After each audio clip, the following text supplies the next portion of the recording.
प्रणाम। हम छी सुजीत कुमार झा। हमर कविताक शीर्षक अछि अधूरा बात। तऽ सुनी। कतेको शब्द वर्षोसँ मोनक भीतरे बंद कऽ रखने छी, जे मात्र अहाँ धरि पहुँचऽ चाहैत छल। मुदा जखन जखन अहाँ सामने एलहुँ, अहाँक चारू कात चेहराक भीड़ रहैत छल, आ हमरा संग मात्र एकटा निशब्द एकांत। हम कहऽ चाहैत छलहुँ, अहाँक बदलि जायब नहि, अपितु अहाँसँ बढ़ैत दूरी हमरा सबसँ बेसी पीड़ा दैत छल। मनमे शिकायतक असंख्य पन्ना छल, मुदा प्रेमक डर हरेक बेर शब्दके रोकि दैत छल। कतहु एतेक कहि नहि दी जे अहाँ दूर भऽ जाउ।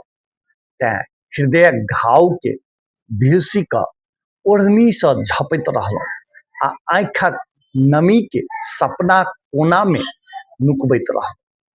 आइयो कतेको संवाद अधूरा अछि,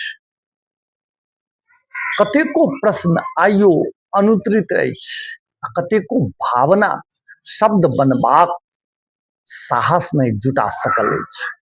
यदि कहियो समय अहाँके हमर एकांत धरि आनि दै, तऽ शायद हमर आँखि ओ सब कथा कहि देत जे जिहा कखनो कहि नहि सकल, जे प्रेमक सबसँ गहीर अभिव्यक्ति शब्द नहि, आँखिक नीरवता होइत अछि।